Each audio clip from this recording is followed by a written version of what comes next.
this series tonight? This is where the fun begins.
Hold on. Okay.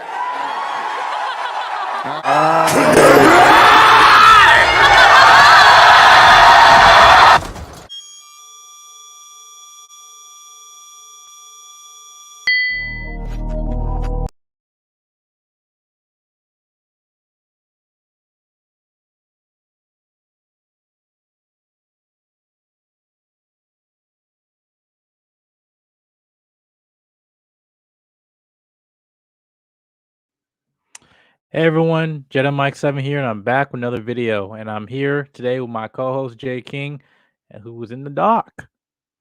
Can we see you? I mean, you guys can see it. You can see me, right? So, Yeah. The darkness was your ally. You were born in it. I was born in it. Mm-hmm. But yeah, guys. But thank you guys for stopping by. Shout out to people in the chat. Shout out to Daryl. Shout out to my fiance Tamika. Shout out to my man Wally. And also a shout out to anybody if you're new to the channel or you're just watching this on the replay. Love to have you guys here. Thank you guys for your support and stopping by. Jake, how you doing, man? I'm doing good. I'm just living. I'm just chilling. But how are you? Doing good, man. A lot of things in the process of transitioning right now and everything. Y'all know soon everything though, but it's a lot of things moving parts. But to God be the glory that things are happening, and everything. So just like hard work and stuff is paying off and all stuff like that. And just all you can just count your blessings right now. So yeah, everything's been going good. But yeah, guys, today we'll be live.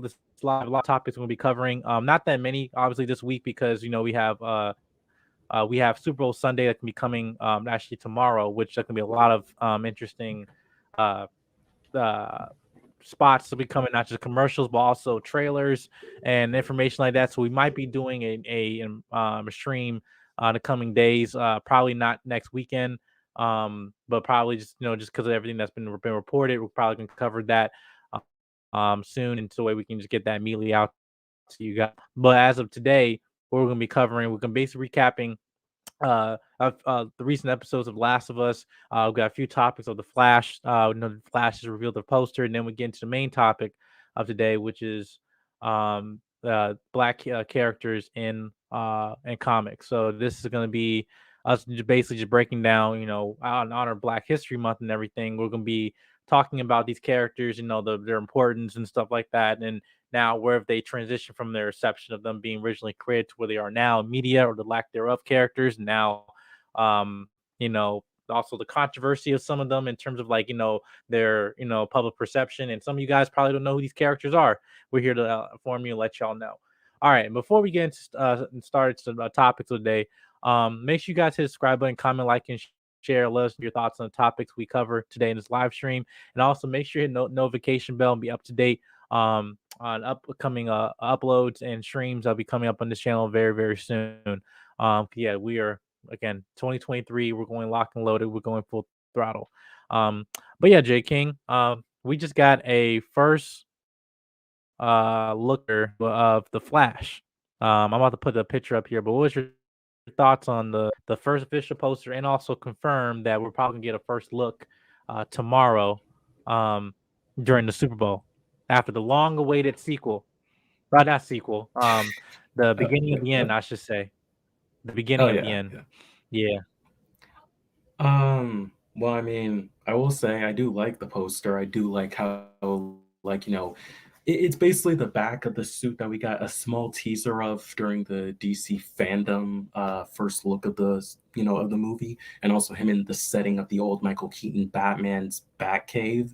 It pretty much gives us, yeah, this is the beginning of the end of the DCEU, and well, I mean, I'm just waiting for this film to come out, to be honest. I mean, I will remember more when because yeah, I'm pretty sure we will get a teaser of this, like teaser or full official trailer tomorrow. And I'm just ready for this movie to come out. We all have a lot of thoughts when it comes to not just this movie, but also the people behind this movie or the specific person behind this. Again, I'm excited to see Michael Keaton Batman back, so I'll be excited at least for that for this film and also some of the concepts that'll be showing up in this film. But regardless, I'm just really looking for this film to happen and be done so we can move forward. But yeah, first poster I say not bad. Yeah, hold on, let me bring it up here. There we go. Yeah, this is the first poster of the Flash. Here, as you can see, this is the new suit that he has here. You see this backside, which I don't think that was a coincidence, so you don't see Ezra Miller's face. Um, but also the fact that's going on. He's in the Batcave, but not just any Batcave. He's in the Michael Keaton version from 1909. Obviously, I think that Batcave has evolved over the years, but yeah, you see um, um, the Batwing, The Batwing. basically in a kind of nice silhouette of like the bat signal, which I actually think this is actually a very good poster in terms of like what they're doing with terms of the overall I don't know tone of the story and everything, because saying worlds colliding in the bottom here, but you can see Mhm. it's like most posters and everything look like kind of like a more of Photoshop and everything, not really a work of art. But I actually like what they did here. With it just being simple. We have seen this shot before in the trailer of him in the in the back cave, but I like to see more of the overall suit how it looks, because like again I think in some pictures the cowl that just didn't look right to me and everything, um but yeah, we'll see. But again, this is the beginning of the end. This movie gonna reset everything. um that's gonna be basically resetting everything that's gonna be coming from DC. And now before we get to the whole James Gunn verse and everything like that. So, but everything we've been hearing from this movie though is that the public reception of this, like in terms of James Gunn, the directors and the producers are saying this is one of the best superhero films they've ever seen. So, and that's a tall testament for DC if you're saying this, talking about the Dark Knight and all those things, right? But I think that even amidst all the controversy, do I want to see a good film? Yes, I don't want this film to be doomed, or anything like that. But again, when this movie come out in the summer, it's going to be very, very interesting how they're going to be going to the marketing of this film and everything like that. Dealing with the whole situation with Ezra Miller. Um, but yeah, I really think that going into this is that hopefully that we're gonna get the trailer tomorrow, and then we can actually dive in. Hopefully, get nice look at Michael Keaton as Batman and everything like that. So but yeah, I think it's a good poster and stuff like that. So compared to most DC posters and everything, I really like this one. But yeah, guys, let us know your thoughts in the comment section down below. What are your guys' thoughts on the poster of the Flash? Did you like it, or are you even looking forward to this movie now? Anything like that? Please let us know down below. All right, now this one I'm going to take a moment. Actually, going to we have a lot, a few episodes we got to cover, but I'm gonna let Jay King just take this. Um, Going to The Last of Us. The Last of Us has been going on a all-time high in every single episode, increasing in viewership week after week. I'm gonna get my fiance on that show and everything, and I can tell you that this is one highlight for HBO. And one thing I will contend to them is that the quality does not stop just because the clout of the name itself.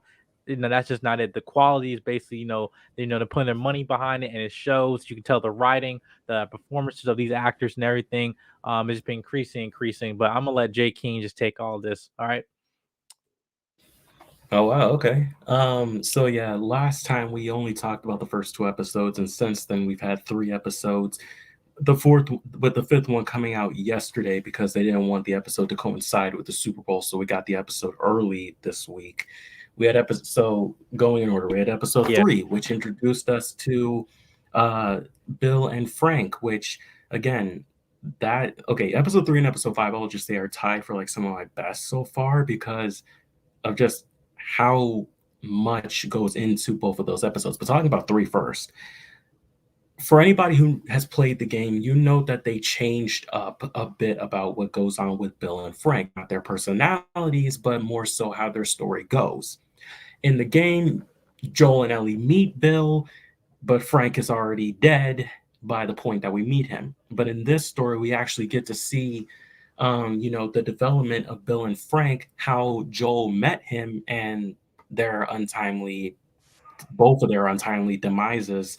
We get to see what I honestly see is like a beautiful transition of time from like 2003, from when this whole outbreak started in this universe, slowly with like, Bill, basically being one of those people who was like, I mean, as basically Frank had said, like, you believe 9/11 was an inside job and the government's, filled with Nazis, one of those people, Government one of are those Nazis.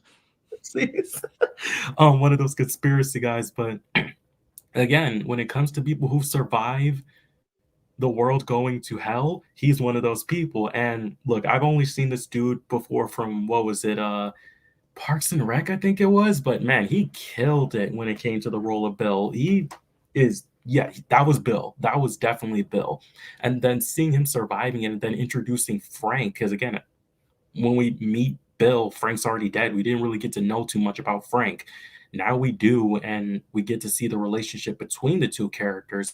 We get to see how Joel and Tess met them, as the years go by. We got to see how Frank brought out the better in Bill. And honestly, I mean, as he says by the end, like, you are my rock, like I'm old, I'm satisfied, like, you are my purpose. He gave him purpose in a world filled with despair, basically. And that by far, especially with how it ends. And again, just in case there's anybody who hasn't seen it, hasn't seen episode three or hasn't caught up yet, again has seen episode three, the way they ended was so beautiful. I've seen people complain about how they changed it up and how, Ellie and current day Joel didn't get to interact with Bill. But honestly, I don't care. How they went with it was a story that needed to be told, especially given what they would eventually do for episode five. But episode four, going into that, we transition to we get to see more of like Joel and Ellie bonding, like, because before he just, and even to now probably, he still treats her as basically just cargo. Again, you're the reason Tess is gone.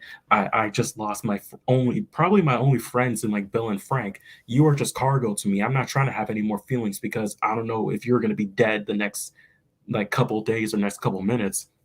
And then we get introduced to them going to Kansas City, or as a certain someone says in episode five, like, Killa City, which, there's obviously a nickname from, a record, talking about Kansas City. But we see a world where back is Fedra, but they definitely took things the wrong way. We even see, Catherine, which I've seen a lot of people have weird feelings about her, but again, her character as the actress, even social media, she's not the typical leader. She is the strategist, and she is the person that comes up with the ideas. That's why they have her being the one in charge, because she's making the decisions, even if they're harsh decisions. Her and her partner, who by the way is voiced by who by the way is played by the same guy who voices Tommy in the games, which I found very interesting, and it was cool to see him cameo in here. Who knows, maybe yeah, who knows, maybe our other Last of Us voice actors might show up in a role or two in the series, for all we know, which will be funny to see. But going back to the episode, we get to see, like, it's basically an episode to have Joel and Ellie bond for once. And also, I kind of found it funny when it came to them fighting against other characters. It was so much like how it is in the game, where you're shooting Oh yes. from like one side, and then like you take someone out and they just yell their name like, Martha, no, you motherfucker. Like, I'll kill you for that. Like, it was so funny when they did It that. was As- yeah, and it was the same it scenario really what they was. were doing. 'Cause I want to kind of go into that scene right there. Um, Hmm. for a second, I got a shot from here. Yeah, this is just a shot from like in that scene of him, with Joel, like in that same scenario of like, okay, they're being ambushed by people and everything. Again, going to that point of like not trusting people in this Hmm. world. Because we haven't even gotten to the episode 5 part, which if which I actually know, it broke. We'll talk about episodes, breaking you emotionally. Um, Hmm. yeah, could that but what I love about that scene was then again, it goes into a point of like how people will immediately just go to the instinct of okay, like yeah, we're regular human beings and everything, we gotta kill you, don't trust you. And then at a point like I know I'm about to die. No, no, it's okay, we're all good now. I'm sorry, I had to do it, Please, blah blah. please, Hey, what's your I'll name? share rations with you. What's your You name? know, My name's Danny. Please don't hurt me, mommy. Wow. But it goes back into saying, with Joel saying, but he's a killer, right? And now you're seeing the Hmm. evolution of Ellie, who was like one that she's experiencing a bunch of things, new things in this world. For example, she'd never been in a car before, obviously, because it's been 20 years since the event Hmm. of that the the attack of The outbreak. this outbreak and everything like that. So like, but she was Mhm. born when this environment happened, right? So like, yeah, she never been in a plane before. She didn't know like what's this? That's a seatbelt, like stuff like that. But again, what I liked was then when she took the gun, from the previous episode, and was going to use it to protect Joel and stuff. She didn't realize like okay, like you're seeing now she's kind of like continuing to evolve into the character we know she's going to be. But in this world, how it changes you, like we know there's no such really no moral standing, in terms of Mhm. like, oh, I just want to do what's right. No, I just want to survive, right? And Yeah. sometimes to be survived, like in order to be a selfless person, other for the people that I love, I gotta be selfish, right? So that means that Mhm. I don't give a fuck about you. I care about my wife, care about my children, my family, whatever. And I'm like, I don't care, Yeah, I don't care Right. if we have a cure or a virus, whatever like that. I'm here protecting this person. And in which we go into with this episode here, episode 5, which Oh, shout out but to hold on. But before we get into episode 5, real quick, I want to mention one thing, but also like highlight on what you just said there. One thing that I wanted to bring up though, just seeing how much also the environment and just also how much life itself has changed. Like having to see Joel siphoning gas, or like Ellie not knowing things like the joke book or the special photos book. But also, what I really want to say is that this episode and also episode 5 highlight, even in this world of like freaking monsters and creatures and clickers and the big, big one that we'll talk about in a little bit, at the end of the day, it's really like people who are the worst enemies of this universe, of the Last of Us universe. Because again, the whole world went to shit, and it's been 20 years since then by that point. And yet still it's always people who are the most dangerous. Joel said it, it's always people who are the most dangerous. We got all these crazy monsters and our entire world just changed in an instant, yet it's always our own kind that we gotta watch out for. Because when put to extremes, and I think especially since we've been through a pandemic ourselves, like we know what that's like.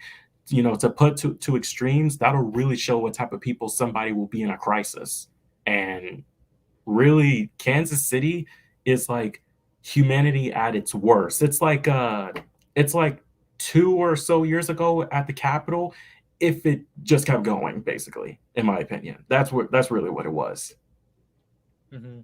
Yeah, I really didn't 'cause again, can you put in this aspect of what they did in the game? Because we've seen a lot of environments, game where it might have been like Tom Clancy's, the Division, and what they like or other like games that kind of put you in that immersive environment of like, okay, like the environment itself is a character, right? And I think that what they were doing in this show, obviously with the money they were backing on with this, being the most expensive shows like out there, but money that is well utilized into a point where it's like it's not just CGI diarrhea, it's actually being utilized in the best way to serve in the story.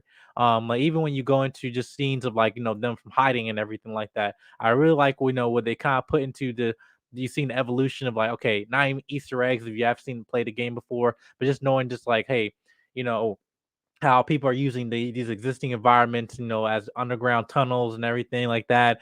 And seeing like, hey, did these people make it? Did they not? Whatever. Seeing just the aftermath of it all.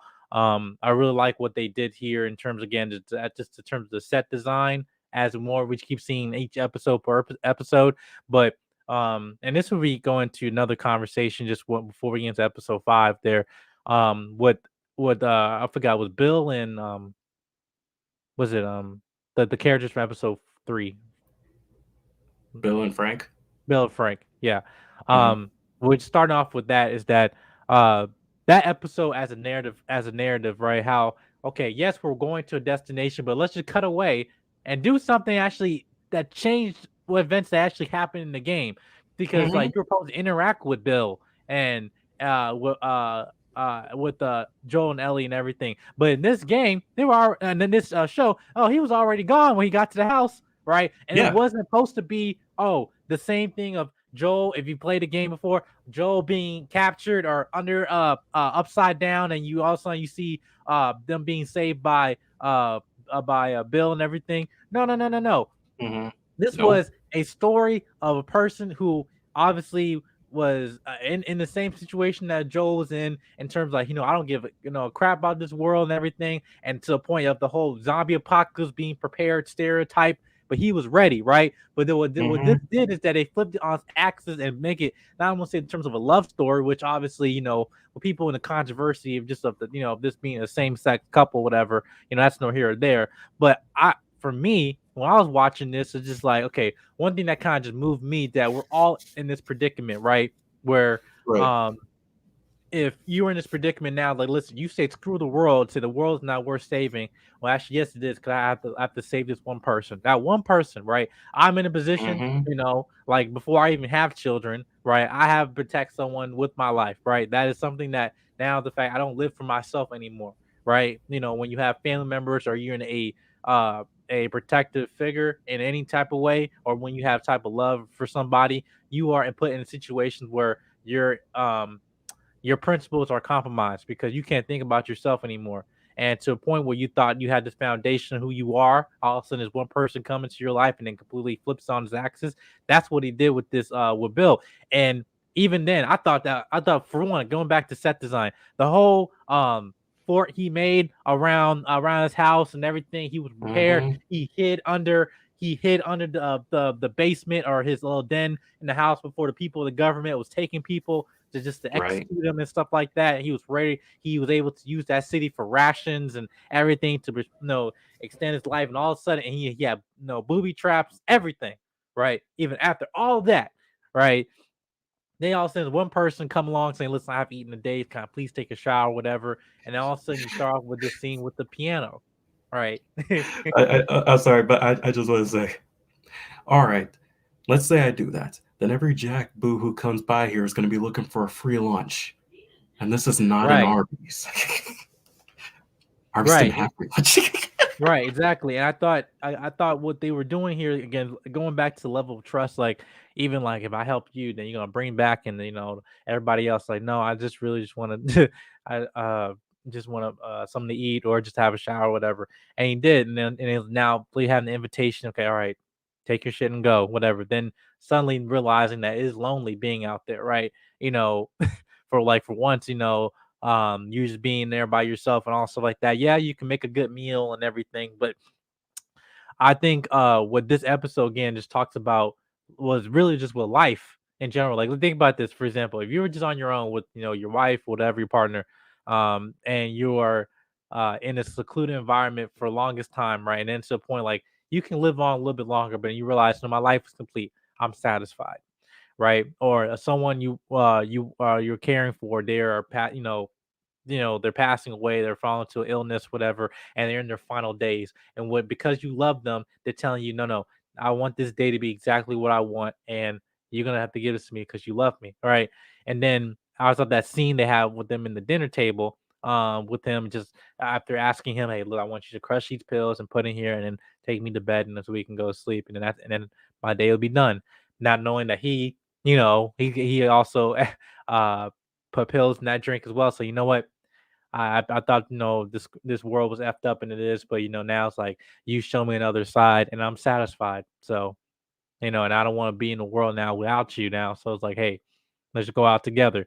And I was also thought that was very powerful the fact that they didn't show the bodies in the other room, but they showed the open window again at Yeah, that they final showed shot. they showed the window. They didn't show the bodies. They just showed the window and also a drawing that Frank made of Bill. They let their bodies just rest there. Like even after Joel and Ellie came by and got their supplies that Bill left for them, you know, they didn't show them. They just were like, look.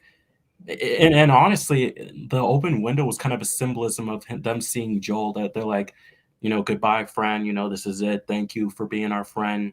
Go do what you got to do, and basically just saying goodbye to them as well. Which, by the way, I think the developers also said that they almost thought of having every episode like end with like a window view, which would have been a nod to like the game. But I honestly see why they didn't. But I'm glad they did it here at the very least.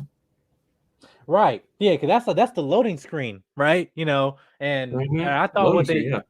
and that's what just with that shot too, like it was just kind of like he left everything for him, Joel knowing the fact that he was going to be the passing away and somebody's gonna come to his house. It's going to be Joel. But even then, at that scene of him when Ellie was reading the letter, say, hey, take all the things, whatever, so what you can protect. I was a test, right?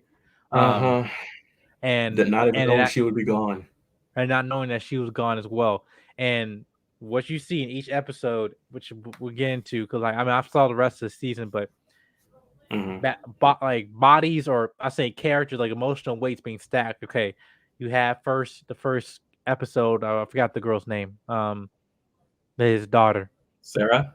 So you got Sarah. Then you get to second episode.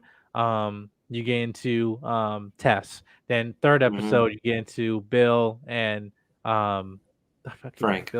Bill and Frank. And but again you're watching their story. And then this coming episode 5, you get into Henry and Sam. Um, and this is for black people. I just want to talk about first of all, dude from Maryland, by the way, and I think this is his first role. Shout out to him. Oh, This really? yes, yeah, I didn't know. yeah. Shout out to this brother over here. Um, this one here on the far right here. Um, hey, hey. Um, Tamika, I'm sorry. Please mute the stream. Please. listen. Yeah, spoilers, but hey, we'll get into it. Man, I gotta give you something to hook on this show, No, but anyway, kid, listen. Hey, I'm telling you, you haven't seen half what's coming. Even you, Jake, you don't know what's coming. So yeah, I mean, um, my memories are still there of the game, but given the fact that some things have changed, I'm still anticipating everything to come. and that's what I want to talk about is property, and that's what I love about this show is that I use my fiance or I use anybody who's that like I rather wish I was in their shoes, right? The fact that I have not, if I did not know what was coming, right? Yes, we Mhm. are, as fans, we do our, we know from a little the foundation of the whole story, but still, even as a person who played the game, they are changing things, and I think even for the better and for a more cinematic and more personal form of storytelling is so Oh yeah. effective what they're doing. So, because this scene, I won't get well, we'll get build up of it. So obviously this whole storyline with Henry and basically being the person that's targeted by this woman right here. Which Yeah, let's talk about Catherine. this woman right here. So I think a lot of people had controversy. People call her Karen. You know, Yeah, yeah. well, listen, soft voice, but have the woman scorn and everything, and she's the murderous, vindictive person and stuff, but she come as a soft woman and everything, brunette. Yeah, okay, but I think what it showed was her as a character who, on the offside, has an exterior of someone who's humble, who might appear to be humbling and nurturing, in some way of a maternal figure. But now the fact that she, because of this world and what have turned her into, is a monster, right? And same with her brother. So my brother was the nice one. I would watch his world burn. right? So Mhm. she don't mind executing people off rip and everything. And even then, this is also a person who has misplaced trauma, right? Where because of their Right. trauma and because of their bitterness and everything, they'll put blame on somebody else for all their pain and suffering as a target.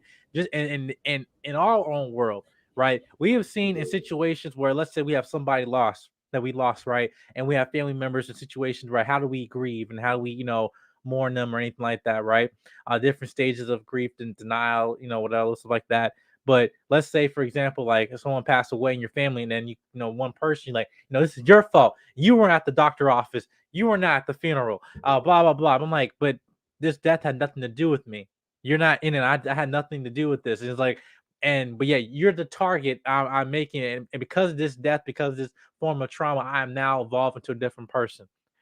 Just as Joel is now becoming a person that has evolved based off of trauma. But what does I believe in this show also displays just in other previous shows, just like WandaVision or whatever, is that how people react differently when trauma is presented to you, right? In that moment of being shocked, being pain, loss, whatever, who do you become, right? I don't know that. I mean, I can say I've experienced loss, but to a point of like being the person that you basically are existing for, and then they're gone, or that you always trying to protect, and what that does to you, right? Do you become, someone that moves forward, or do you become someone a monster, or you don't believe, there's nothing worth living anymore, right?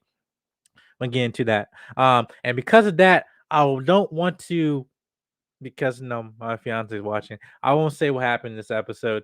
Um, I will say this: as black men, when I first played the game back in 2013, I was 15 years old, right? I think maybe 14, 15 years old.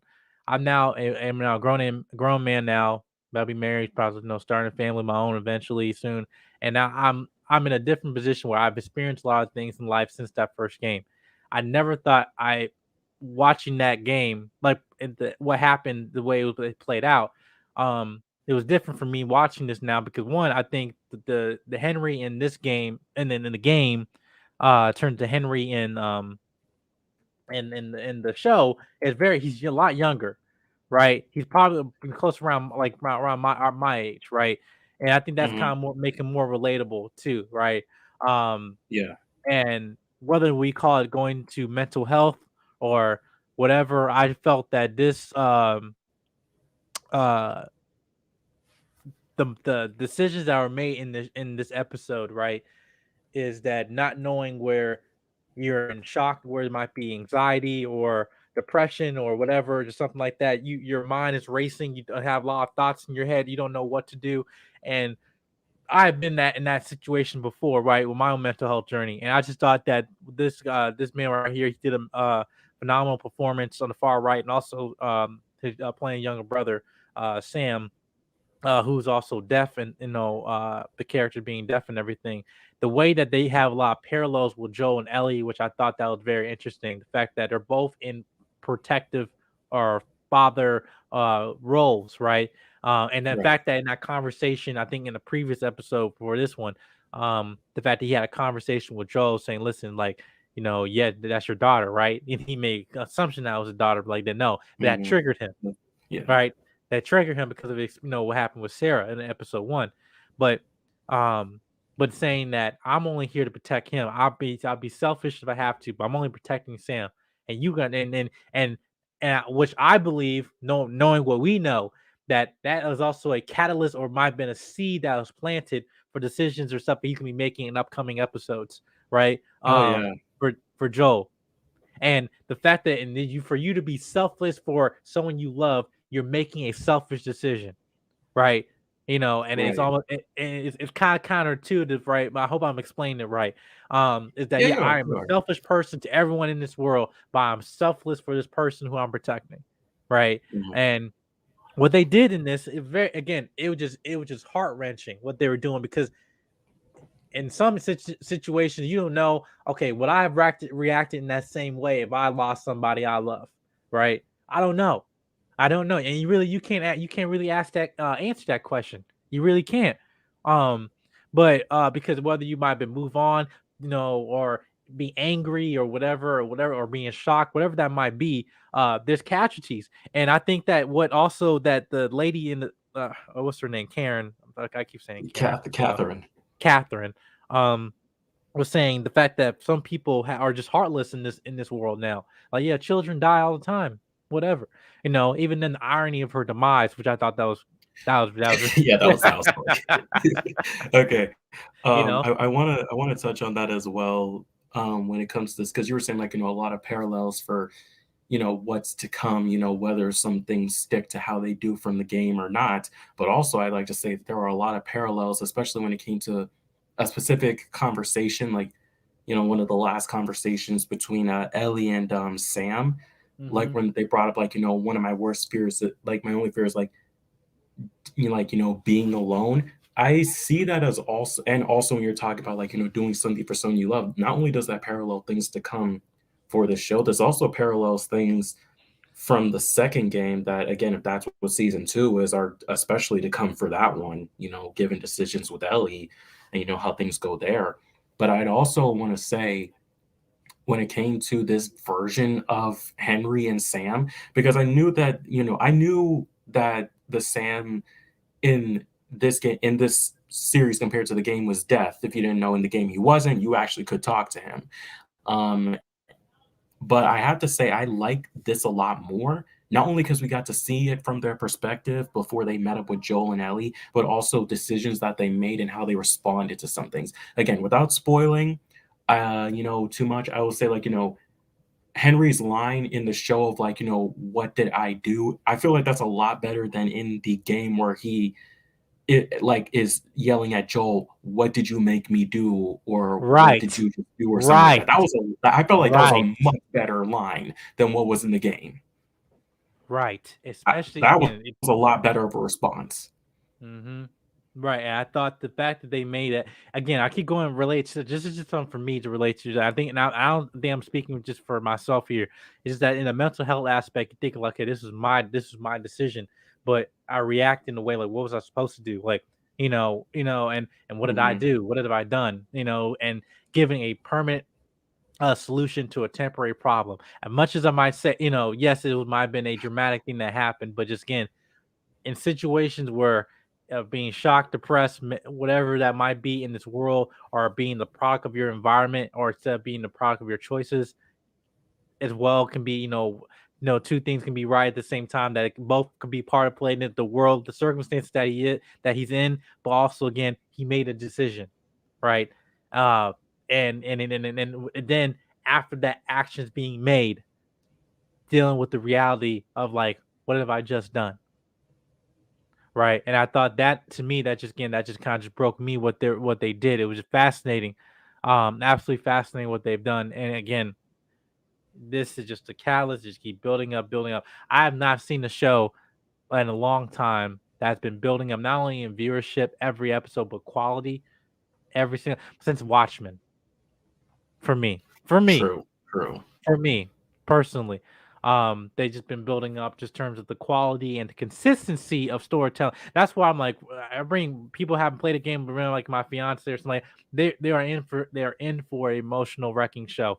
But again, also just a show about life, people, and everything. Just in a way, uh, we all came from in a situation of a pandemic and everything, and just again, this is really it's not just a stereotypical zombie, you know, zombie level show. This is a show about people, a show about these characters all put in these Mhm. weird circumstances again, and this in terms of these tropes that we all know everything in a zombie apocalyptic story, but they flip it on the axis and making a more human story, you know.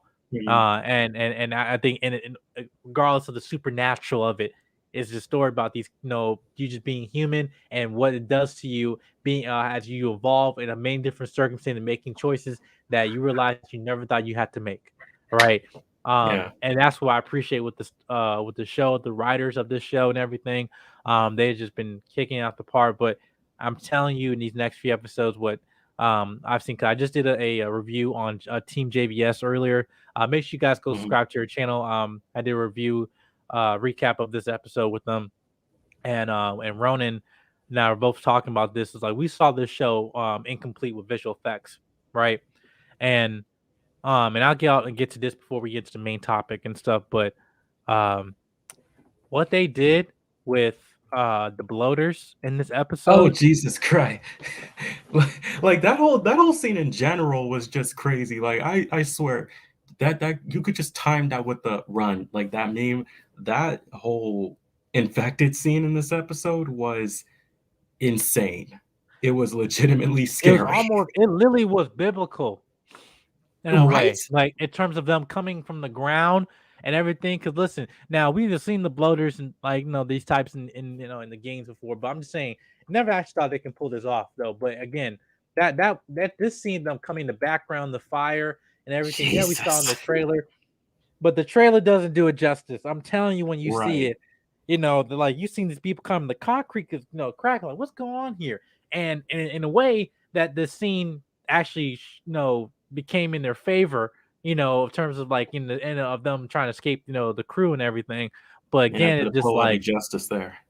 right. But just now this whole thing is in chaos, and now just like the swarm of it all, of the runners, bloaters, and everything like that. I just thought that was just amazing what they did, and this again that to me make this 9 out of 10. Um, Yeah. scene and And everything really best. shout out to the child and shout out to the child contortionist who was the child clicker in that one scene. I was like, oh Jesus Christ. Right. Yeah. No. No. I just and that was this was legit. We've seen this in the trailer before, but again, I just thought the way they did this, um, really now rewatching it now again to the scope of it, um, I really liked what they're able to evolve, make these characters evolve, right, in terms of Mhm. like these clickers and the affected and everything, because now again you haven't even seen the game, you don't even know what's going on, right? So you've seen this like, wait, what the heck is that? When these infected, when they live longer, they evolve into different species of the infected, right? And Mhm. this is one of the strongest, the bloaters, which is the one you see here, the one of the strongest ones out of their metamorphosis stage, right? Yeah, After and the that's no not they even and that's not even like the full strongest. Just wait till we get to season 2 and they bring up, Imma just say, the king himself. Right. Yeah, yeah, yeah. So which I think again, not the spoiler, but we were talking about it. I think again it was a catalyst of what's coming, to help Mhm. play season two Yeah. though. Um But again, but that's what here whole narrative. I know we're talking a lot, but we were recapping what 3 episodes, in one and everything. But and obviously we got this episode early because the Super Bowl is coming to Sunday and everything. But we will have the next following episode coming back on Sunday the following week and everything, back to the regular schedule and stuff. But yeah, guys, let us know what your thoughts on The Last of Us and everything. Let us know down in the comment section down below. And let us know your thoughts. Shout out to Marcus in the building. He made a comment right here on one address. He said, "The only issue I have is certain things they change and alter from the game. Keep it to the original, the video game context and details. Other than that, it's a great show." Yeah, I mean, I know like some people, I know we're not. There's like some mix of reception in terms of like some decisions they're making in previous episodes, Mhm. especially episode 3 with Bill and I keep saying Bill Frank, and and Bill and also Frank. with and also with this recent episode was say like, having Sam be a deaf kid, for example, or again, Catherine and as in general. Well, again, I'm thinking that I believe in modernizing it, right?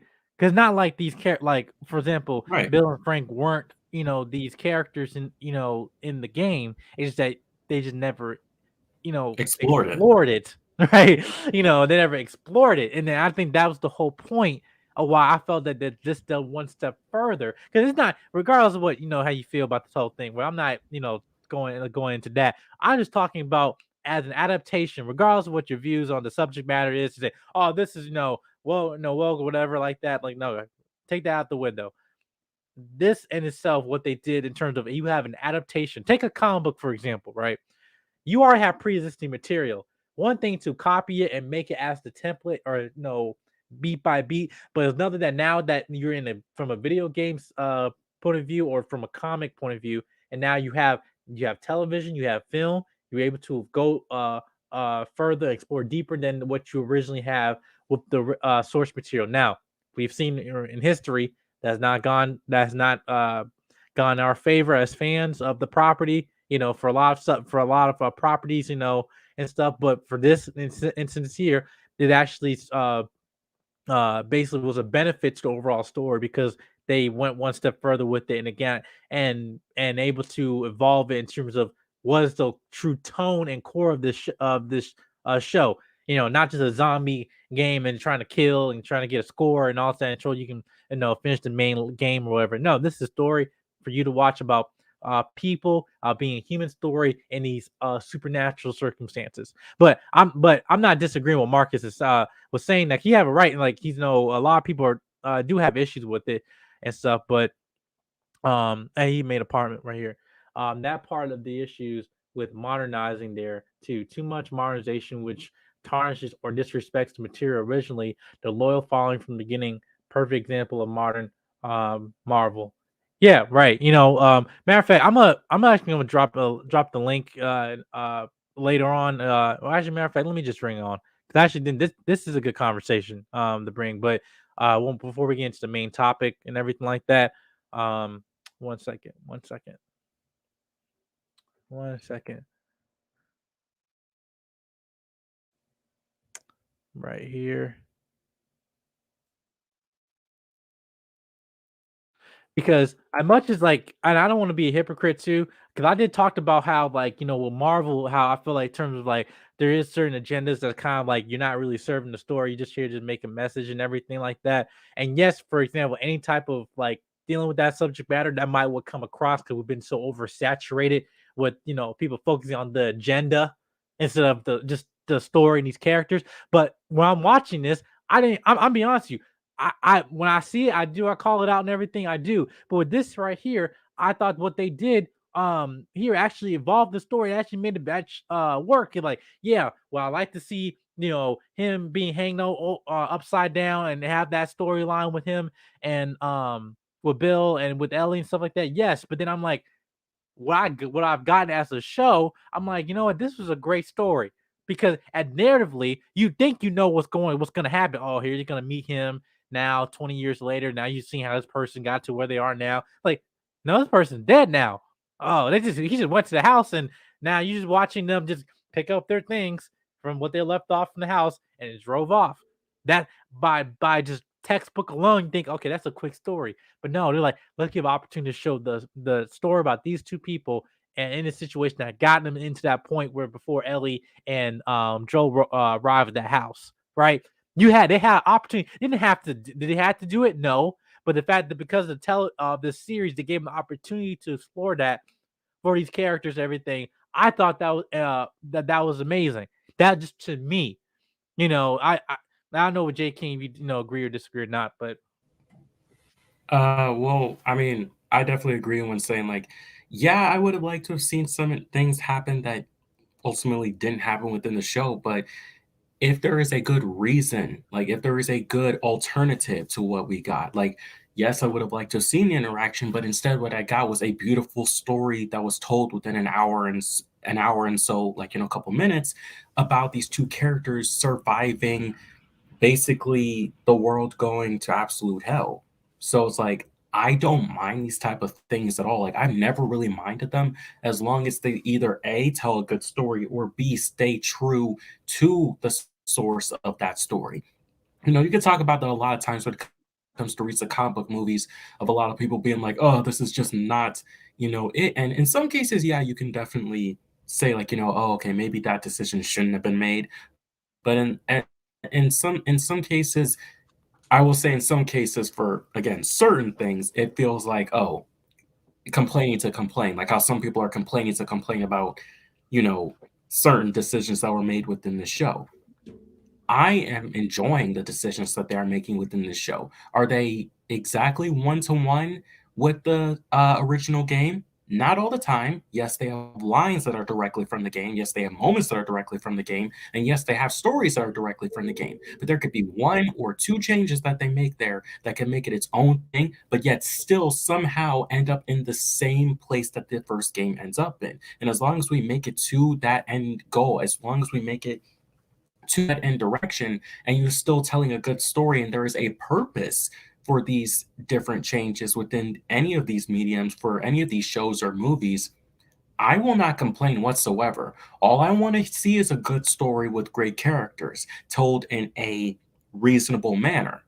I don't care if you change one thing up as long as it ends up in the as long as it A stays true to what the original story or stories were, and B is telling a good story that I can enjoy, regardless of whatever change, racial, sexual, whatever come for any of these.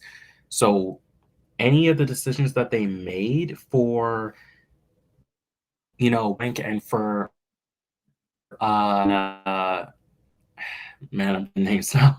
No, I'm forgetting names. For you're gonna tell me here, Sam and Sam and Henry. Henry. Thank you for Sam and Henry. Yeah, Henry. Like, yeah, for any decisions that they made for Sam and Henry and for Bill and Frank, look, it ended up in ways that made sense for the story, especially cinematic wise for a show of this high caliber and this big a budget. So, hey, whatever decision you make, as long as they stay true, but also tell a good story, I don't care what you change, as long as we end up in the same place that we do at the end of the game. As long as we end up there, that Joel and Ellie are still the same characters that I have come to love throughout the two games, I do not really care. Right. But yeah, we've been talking about this topic long enough though. But I think this was a very good discussion we did. But yeah, let us know on the comment section down below what your thoughts on The Last of Us, these last few episodes that came out. Again, we have episode 6 which will be coming on next Sunday. Be on the lookout for our review and discussion on that as we go over the overall season. But we'll conclude. We'll just finish off with Marcus comment right here. He said that's a missed opportunity with the few others. Yeah, with the few others, which make it disingenuous going back to 9 to 10 years ago. Now, unfortunately, they need to be some sort of inclusion or affirmative action because of modernizing.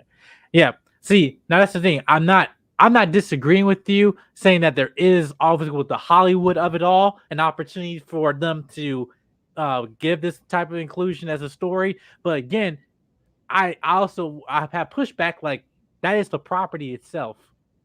Like, that was, especially when you get into Ellie and everything like that. I'm like, that's basically what the story would end. They just made it another step further where instead of making action packed, let me just talk about the story, which, okay, yes, there are scenes where I'm like, okay, yeah, let's speed off, whatever. But then it was just, again, I just saying for someone who like, I'm like, really for it, not really dealing with the whole agenda of it. I just really want a good story. Like, it's just because we have to accept the reality that we're living in right now, whatever. But regardless of that, what I've seen with a lot of the properties that they screw that over, just saying for agenda for the sake of agenda, not for story moving anything further.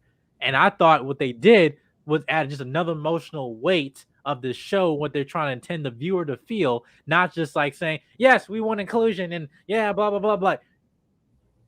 Again, going back to all that buildup for him, for Bill protecting Frank and everything that he did at the end, to when Joel and Ellie came back into the house and Ellie was reading the letter.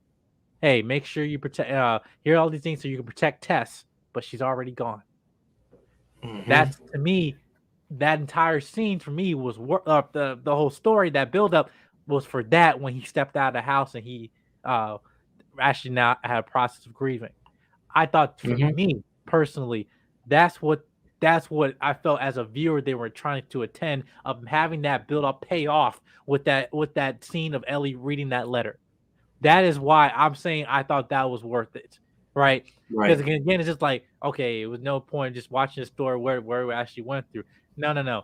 They're showing you a story of someone else other than right now Joel protecting somebody, right? And even then, the scene of Joel and Bill at the dinner table, we are both in situations where we're just trying to protect our person, right? Hmm. And then here we Right. are now. Like again, that's why that's what to me. I just like uh I just think it just worked for me. Again, I like all film and art is subjective, but that's what I'm saying for me. Even though for someone who I'm like I can't stand some of the uh the agenda stuff that properties do, but they do it in my sense that makes me frustrated, and that they do it for the sake of just for agenda, not for moving the story any further. But for me, what they did it here, they did that. So instead of beating your overhead over it and stuff like that, they actually served the story. But yeah, we'll talk about it later on and everything like that. But let's get into the main topic of the show. So our Black History Month and everything, we want to actually go into breaking down just not only the importance of black people and everything. 'Cause remember, black history is American history. But now also just being fans of comic book lovers and everything like that, we're actually going to be breaking down the black heroes and within comics, right? And this is been properties that we've seen long before some of us been born, and everything that set the foundation in the early 80s 90s, when you didn't really see a lot of people like us in these properties. Now we got film, TV, video games. Now all these characters now being more predominant roles. So we just want to kind of talk about them and just break them down, and talk about our experience of these characters and everything like that, the importance they mean to us and stuff, and also the evolution of where they are going now, because now they've been growing ever so rapidly. Now we've been getting new characters, or derivatives of the pre-existing characters now, in both Marvel, DC, and other uh, comic properties as well. But Jake King, I just want to kind of just start with you about what kind of your experience of black, characters in comics and everything like that. Well, I mean, for me, my experience when it comes to that, I mean, yeah, growing up, I, of course, like, was watching, the films that were out at those times when it comes to superhero films, and reading, whatever, trade volumes I could find at my local library, of these comic book stories. And I have to agree, until like a certain time, I didn't really see a lot of like, us being represented in these type of things. Not that, I was like whining about it, because I was like, I was still enjoying the stories that were being told of like the Bruce Wayne and Clark Kents and Peter Parkers and Tony Starks and all that I've been reading and watching. But I will say, I like having that was definitely something that was needed. Not necessarily like, oh, to fill an agenda, but more or less because a superhero's universe is basically like, how Marvel says they're the world outside your window. That's because really, for the longest time, politics, race, and everything have just been a part of these stories for since their inception, really. Like, stories of immigrants, stories of being put into terrible situations and all that, by race or by, gender or by sexuality. It's just been something that's always been a part of these things. I know nowadays it's something that's always a critical topic because, well, back then when it was in set and created, they didn't really have the internet. They just had people sending in hate letters. When it came to, they didn't have the internet. They didn't have Twitter back then, I will say. And yeah, so they didn't have to deal with what we have to currently now. But I say the first time that I picked up an Avengers comic and was introduced to Black Panther in the world of Wakanda, which was also around the same time I was introduced to Storm. The first time that I went to school and saw one of my classmates holding the first volume of Miles Morales' stories as Spider-Man, seeing, John Stewart Green Lantern in the Justice League cartoon, at that time, and as well as Static Shock around the same time as well, and Cyborg within Teen Titans. Seeing these characters becoming more and more predominant, and over the years of watching more stories and reading more comic books as I would, grow to become. And I'm gonna just say, when I found out about Miles, that was really when I started reading comic books to the extent that I do nowadays. Like I religiously, like, just without any thought about it, just read comic books. And it was really getting into his first volume, which I still have to this day, that got me to reading more and more about these. And again, just seeing more and more of these characters coming throughout the years, many characters of color, for instance, like, again, as I said, Jon Stewart, Green Lantern, Cyborg, new characters that might be pre-existing, is like the brand new Batman, the Batman of New York, aka Lucius Fox's second son, or in terms of Marvel, characters like Sam Wilson, Cap's partner Falcon, then taking over as Cap, and currently still at this time in the comics still being Captain America, or again characters like Black Panther and the mantle going from him to Shuri, to other prominent like Black characters like Luke Cage, characters like Misty Knight. Seeing these type of representation come, it's empowering, it's inspiring, because I will say for the longest time, I never really thought about, people like us being represented in a media like this, but seeing these characters on the page or on the silver screen when, say, like Into the Spider-Verse came out, or seeing them, in their cartoons, or in live action media through some live action, comic book superhero story, it was rewarding. I was just like, man, yeah, I want to see more of that, because we're just as much part of any of these universes, like the big two or any of the other comic book industries out there. We're just as much a part of these stories as anyone. Like, really, not just us, like any race, agenda, like sexuality, whatever, we're all part of this. It's just more heroes and more villains, being brought into this, universe. Today, it's a lot more of a difficult topic to have, because again, everyone's got to make it about race, or about, like, like I think even I don't remember who said this, but oh, no, I do, and this has nothing to do with superheroes, but this is something that I think Denzel had even brought up recently, saying, like, about, like, if it's considered, like, a black movie, or is it just considered like a movie, like, regardless of, like, the majority of the cast, like, are they black, are they white, are they Asian, whatever the case may be. And it's just the fact that, like, no, it's just a story. Yeah, for us, it's important because we get to see these characters get represented more, and get to see, especially for people who don't know about these outside of the comic books, see these characters get more and more representation, and more like attention, is rewarding. Like, regardless of any of the hard conversations to have, it's always rewarding seeing these characters get more and more attention, because it's just great to see us being represented. And it's always been like that for years. It's just, now people want to make a problem with it, but Yeah, 'cause I actually want, for the remainder of this live stream, I actually want to break down some of these characters too, just some of the characters that you mentioned right now, and just kind of go like dissect them just a little bit further. And not gonna do a lot, all of them, because a lot, but we can just do some big heavy names right here. Um, but yeah, this is a link the article I got from, I believe, was CBR.com, about talking about yeah, 26 of the comic greatest book Black resources. characters. Yeah, characters in comic book history. But we're just gonna go over just a few of them here, because this is one of the in early days of North American comics, Black characters were generally absent, or worse, poorly depicted, more often and portrayed as hurtful stereotypes than intelligent heroes. By the time that by these civil rights movements took hold in the 1960s, things then became a little bit better, and by the uh, by the ongoing issues with representation persisted to this day. Over decades, numerous important Black characters have been introduced in mainstream comic books, with their stories becoming integral parts of the medium history. Right now, for example, I want to kind of go through a few heavy hitters ones. For example, we got Spawn, which got a movie actually earlier. Earlier, I think, by Michael J. White. They said they're gonna make another movie, a reboot with Jamie Foxx, which that's been going in production hell. But yeah, this Yeah. was yeah.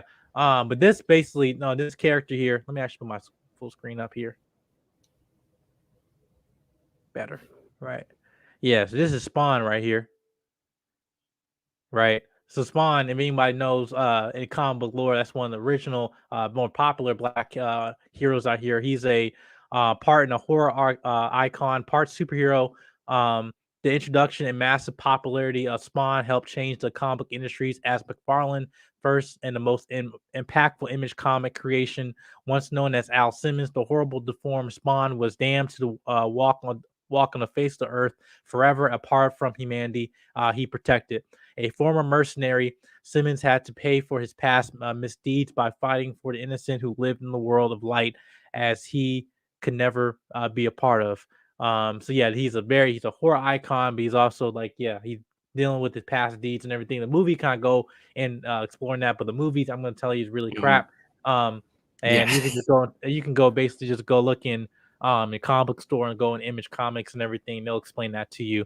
And that, but he's very, as terms as an artist, no, his art is very, very, prolific. He has his cape that kind of like, able to, disguise from and everything like that. But his his face is also deformed like Deadpool and everything. But he's he's a very, very popular character. Yeah. But next one we Like got like he here. like he was Image's like breakout character when they started the whole thing after McFarlane and all them left Marvel. Like he became the face of Image. Mhm. Yeah. Yeah. Well, shout out to Great Put Podcast in the building. Shout out to you. But yeah, but going to no the next character here. I mean, you guys not talking about Marvel and DC. We got Michonne. Michonne from The Walking Dead. Um, her first appearance was in The Walking Dead issue 19 back in 2005, created by Robert Kirkman and Charlie Adlard. She's a zombie killing modern day samurai. Michonne has arguably become the most iconic black female character in modern comics. That is facts. Her popularity, both in Image, the World of Walking Dead comic, and the AMC TV show, has made the sword wielding woman of action a fan favorite character. Her tragic backstory, calculating demeanor, and her fierce loyalty to her friends make Michonne one of the most interesting and multi-layered women in pop culture. Yeah, those you guys know obviously don't know Michonne. How could you not know? But yeah, this is also played by Denai Guerrera, who plays Okoye in Black Panther. She was been killing it over for many years as The Walking Dead, but then she transitioned to Black Panther and everything like that. But yeah, very, very popular character though. Yeah. Let me go here. Next here. Obviously, the main man himself. We got Yeah. T'Challa, Black Panther. Black Panther, which the first appearance was in Fantastic Four issue 52 back in 1966. It was created by Stan Lee and Jack Kirby, right? Right. The king of an advanced nation of Wakanda, the Black Panther debuted in 1966 as a fully realized character, one with a rich backstory and a world of story potential. From the start, T'Challa has been presented as every bit equal, if not a superior, to his superhero counterparts, right? A proud ally of the Fantastic Four and the first black member of the Avengers, right? And he is now poised to introduce himself as, this is at the time the article came out. Yeah, at the time, yeah. Yeah. But this is also one of the first characters back. Obviously this also predates the Black Panther Party and everything like that. So everyone, when the film came out, people thought it was association and stuff. But again, just seeing this character right here, going to now, we're not stereotypes. We're now, people of royalty now, right? And and now, in the MCU, we're about to get the Fantastic Four reintroduced and stuff like that. And just knowing that was the first introduction as a character that was revealed in a Fantastic Four comic, because at the time you didn't know much about his backstory or anything like that, and until they actually further explore, everything like that. Yeah, and I love how he was introduced as well. Like especially like again, he was introduced in Fantastic Four well before he got his own series. And again, when they unmasked him and showed like who the guy who it is and give like a little backstory, like it was just like, oh, it's the king of Wakanda, and like it was just basically that. It was nothing about like who he was, but of course like that was a big moment for a lot of us. Yeah, right here. So, it was a big moment, and obviously, that's led to the creation of other characters too. But another one, we got Cloak. Cloak, Yeah. is also one half of the Cloak and Dagger. comic book duo Cloak and Dagger, which also had a series on Freeform, which now been canceled, but you guys can go check that out. Cloak is Yeah. was first appearance was in Peter Parker, the Spectacular Spider-Man in issue 64 back in 1982, created by Bill Montello and Ed Hannigan. A black man headlining a comic alongside a white woman is no big deal now, but back then it was when Cloak and Dagger received their own series in 1983. Was a runaway who was forcibly experimented on along with his future crime-fighting partner. Cloak was cursed with the becoming a cursed with becoming a portal to the dark dimension, and most regularly by fed purifying light by Dagger, right? Or risk devouring Mhm. all around him, right? Arguably one of the most tragic characters in the Marvel universe. The hero Right. fights to prevent young people from being victimized in the same cruel manner him and Dagger were. But yeah, he's again going to just also in comic book storylines. As much as we talk about interracial couples and everything like that, again, it was very, very back at that time in '83 that you had a black man, a black woman, not only saying teaming up, but also just being not in also a relationship as well, but just being head figures in comics. That was a big deal. That was not very, very common at that time. So again, that kind of pushed the totem pole again, just with more inclusivity and everything. But with his character too, what they did actually that was actually interesting was that in the show adaptation, that him have his backstory being marginalized and everything, they actually flipped that on his axis and actually made Dagger the white woman in more Yeah. low circumstances, and him coming from a nice family and private school and all stuff like that. So I thought that was actually interesting.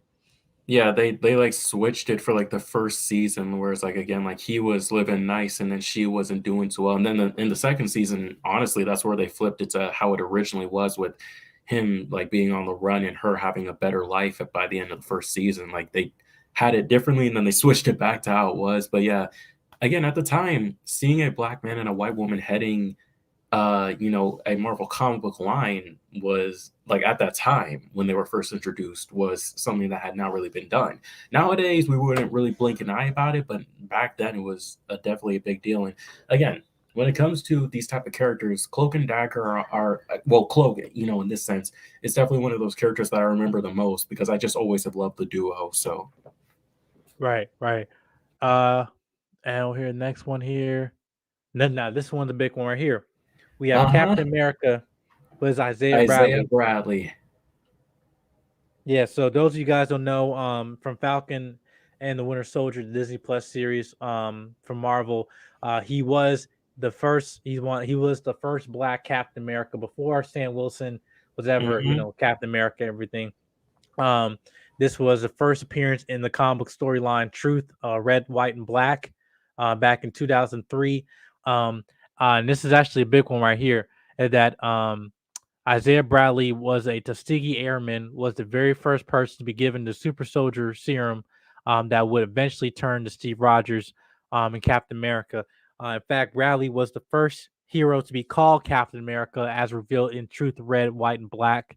In many ways, Bradley is Marvel's superhero equivalent of Jackie Robinson, a brave, honorable man who stood up for everyone, even in the face of his era, insidious and often openly expressed racism. So, but yeah, this was what they did, and when they adapted in the show was that obviously they're trying to recreate the super soldier serum, but then he was the one that was successful. But he, instead of him being glorified just like Steve Rogers was, he was still locked up and still experimented Hmm. on for 30 years and everything. And in fact, they did that in Falcon Winter Soldier. That to me was what puts Falcon Winter Soldier the show in a level where a much were there other shows you can say that probably better, yes, but that scene of him getting honored with the statue and everything at the finale of Falcon Winter Soldier, to me that was just a highlight just with Marvel period, which is like Hmm. he will be coming back in Captain America New World Order coming in next year in Right. 2024. But yeah, I just thought with this character right here, what they did with him in the show was amazing. Yeah, and again, for those who don't know, like again, as we said, his story was basically, well, in the show, like they just locked him up. They didn't really give too much of a reason. In the comic, they said it was because he stole the suit. And again, like even after everything that he had done for the country, he still got locked up, didn't get to see his wife, thought his wife was gone, even if I remember correctly. And it wasn't until like the recent years after Steve, in the comics, Steve found out about it. And then in the show, Sam and Bucky, well, Sam found out about it, that, his life somewhat turned around for him. And again, he might not be seen too much nowadays, but his legacy lives on, especially through his grandson, Elijah Bradley, AKA like the leading, member of the Young Avengers. Right, and then which we know we'll know if they'll be making that property coming soon and everything, but yeah, but we'll Mhm. be seeing him again. I would like to see his further, storyline further explored. Um, the next one, which is our current Captain America, but unfortunately he was called the Falcon. First Yeah. appearance.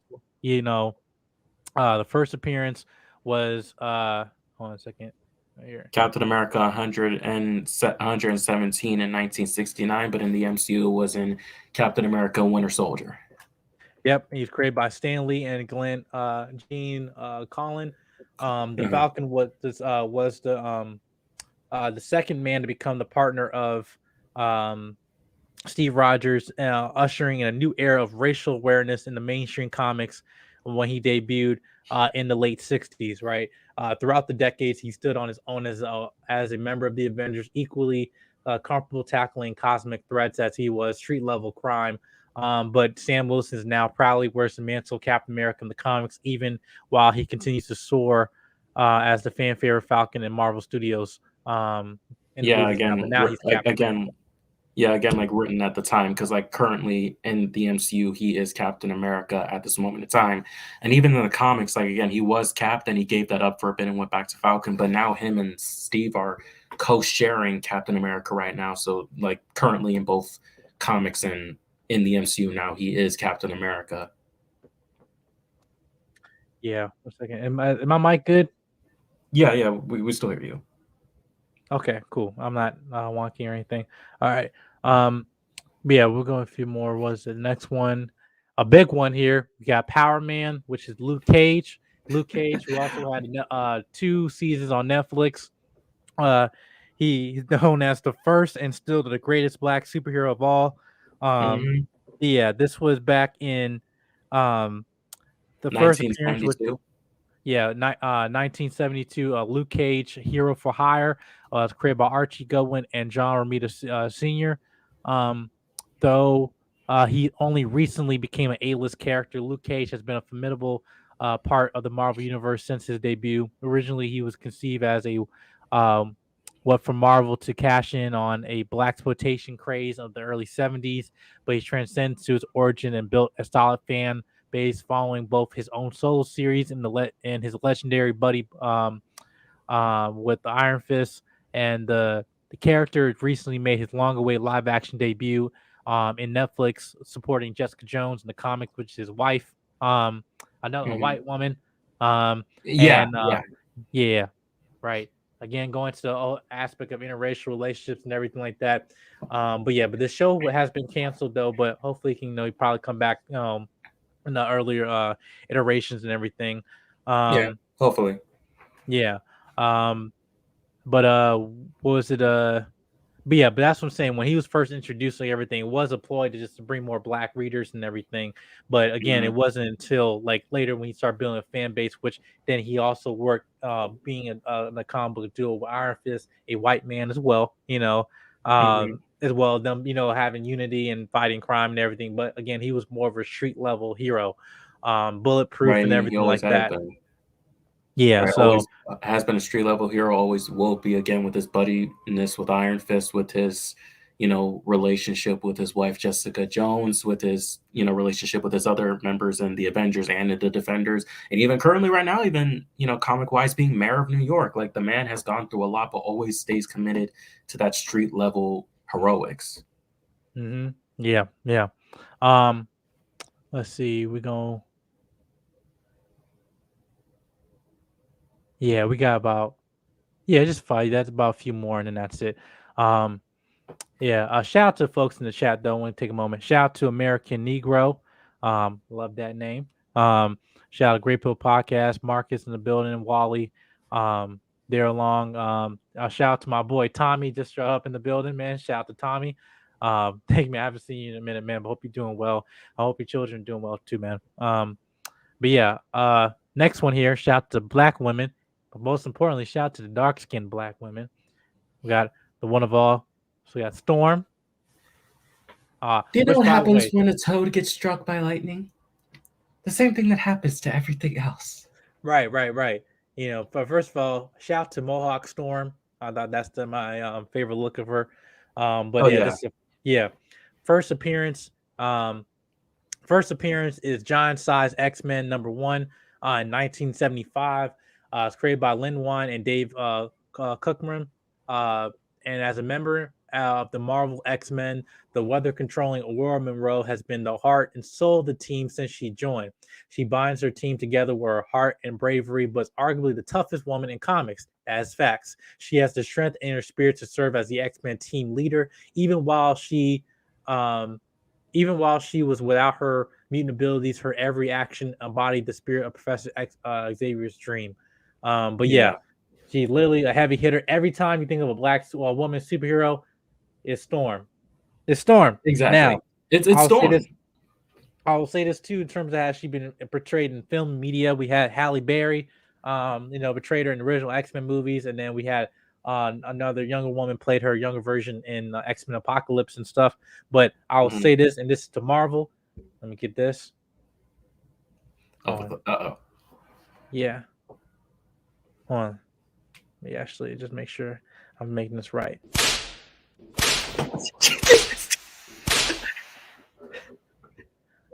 We need a dark-skinned Storm in the MCU. Point blank, period. All right. I said what I said. Okay, but did you need If you don't, then you don't. Then you know what's gonna happen.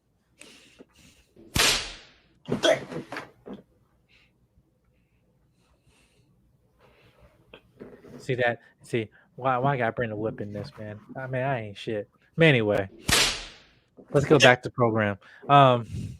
Okay. Back to program. I mean, I definitely agree, though. I will say I definitely agree, though.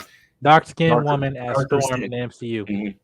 But yeah, as the article says again, like she was introduced when they revamped the X-Men, in the Giant Size issue that also introduced others such as Wolverine into the X-Men group and Colossus and Nightcrawler. She was brought in and became one of the most recognizable faces, not just for the X-Men, but also for her relationship with who we brought up before, Black Panther being his wife. Even though they got rid of that a few years later, they still had that relationship with one another, and she has become one of the strongest characters in the Marvel universe, not just with her abilities that she's able to do not just on Earth but also within space as well, but just with her leadership and just how much of a figurehead she's become. Even if Xavier's gone, even if someone like Cyclops or Logan or Jean can't lead, she is by far one of those leaders they always go to. Like, she has led numerous teams on numerous occasions. She is just an overall badass, whether it's fighting for the other X-Men, fighting for mutant kind, fighting for Wakanda. She does it all. She really does it all. Yeah, but shout out to her. Next one we got here. I'm saving the best for last though. I mean, even though we got a few of them, but next one we got War Machine, which is my line name. War Machine, which is James Rhodes. He is the partner for Iron Man. He's military vet Rhodey. As Thrill fans for decades, first filling in for Iron Man while Tony was struggling with alcoholism in the story Demon in the Bottle. Check it out, ladies and gentlemen. He was first introduced in Iron Man issue 118 and back in 1979. And he taking his own identity as a heavily armored war machine. In addition, being an Avenger, Rhodey carved his own legacy of patriotism, including as being Iron Patriot, him being in the military and the Air Force. Film fans are very familiar with the character as he has appeared in multiple Marvel Studio movies. Played by Terrence Howard in 2008, and then by Don Cheadle for the follow-up movies. But one thing I said with Rhodey again, him being a partner of crime to Iron Man and everything. Then again, he was first introduced as being a substitute for Iron Man when he's dealing with alcoholism and everything in that time. Right. But which I just showed my fiance Iron Man 2 recently, and I think again I just like how they briefly kind of incorporated that storyline of him stepping in when Tony was going out of control, and everything like that. But you're kind of just showing as black men, even though being ally, a friend to you, not trying to be the stereotypical black friend in in movies and storylines and everything, but being a person of wisdom and being a backbone for somebody when they need you the most.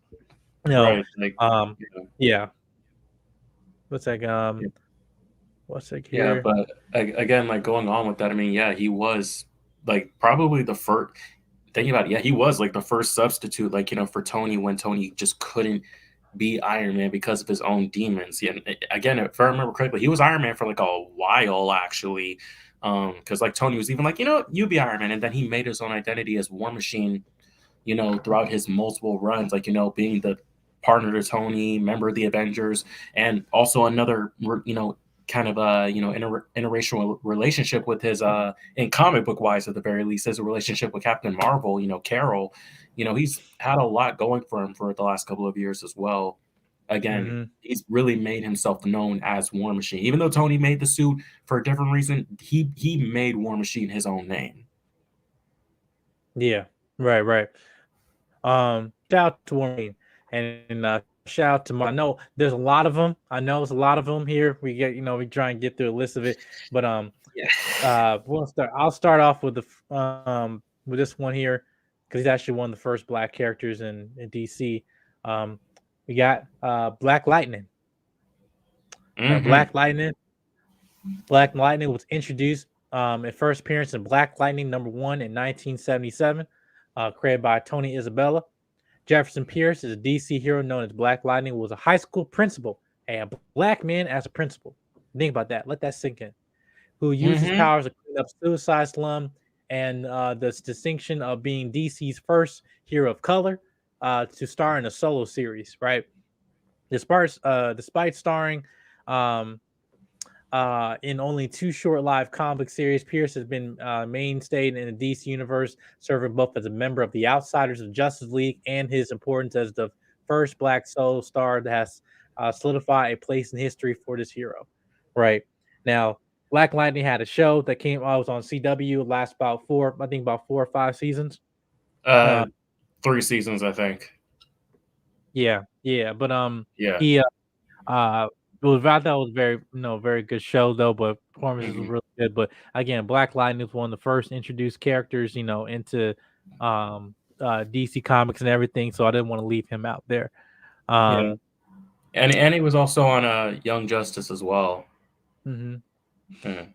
Yeah. Oh, yeah. So also making sure that we also got ways for you guys to know where you can find these characters and have been in movies and film. We'll let you know. But the next one was a woman. I think the first black woman I think on mainstream media that I think I had a fondness over, um, and that is Vixen. Mm. Yes, Vixen.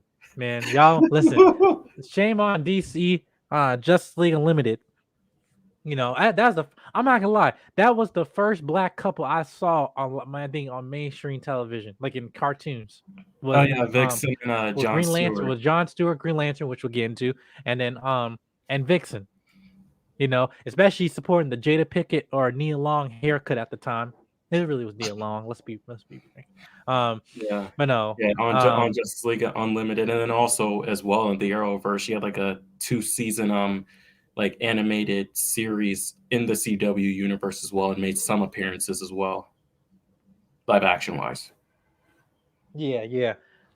But shout out to Vixen. Obviously, next one I can't miss the main man right here. They're gonna be Stack Shock. Now, Stack Shock was one of the first characters for me when I was a kid. I think for all of us were, you know, that kind of introduced us into film, to like the comic book world and everything. But we also remember this one of our childhood shows back in the early, I think late '90s, early 2000s. Superhero Static Shock. Yeah, with Static Shock with the show. First of all, before we get into another character here, he's kind of one of the first precursors of just black kids and superheroes that are black teenagers, but not really Mhm. being a stereotype too. Because Virgil, like, yes, he was a kid that was smart, but he was in the comic books and everything like that. He was a nerd, but yeah, he wasn't a hood. Like, yeah, he was in the Dakota, but he wasn't really a hood kid. He wasn't really not into violence and anything like that. But again, he just was you know, seeing that type of character or that type of the stereotype that wasn't placed on him at that time was very prolific. But especially him being introduced in the sector of Black Comics, which was Milestone Comics, shout out to them. Where that he was actually introduced into DC later on.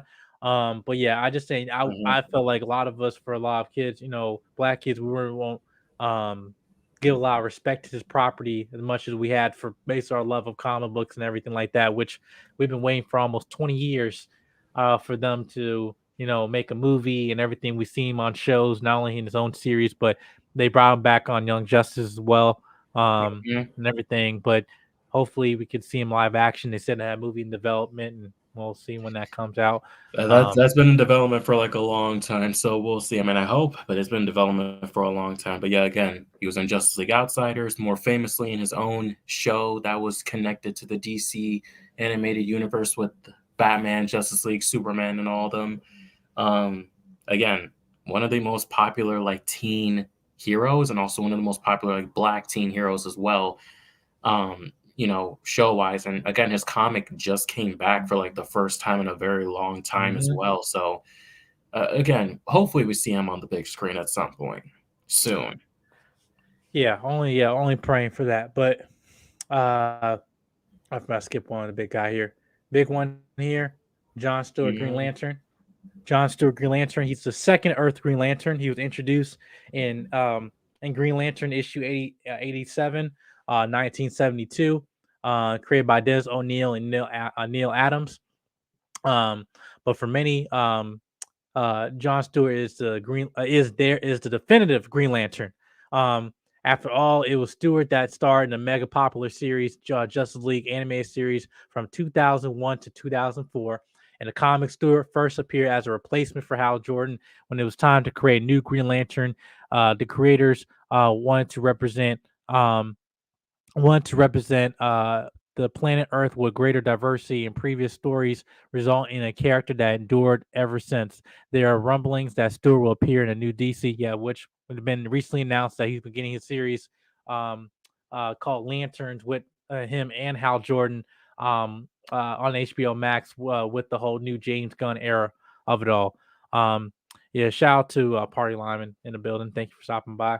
But yeah, man, again, Justice League Unlimited, one of the first black characters I saw, when I was a kid was John Stewart, and now we get to see him be, given justice, no pun intended, in this iteration of the character later on in a couple of years and stuff when they get started on that property. But Mm.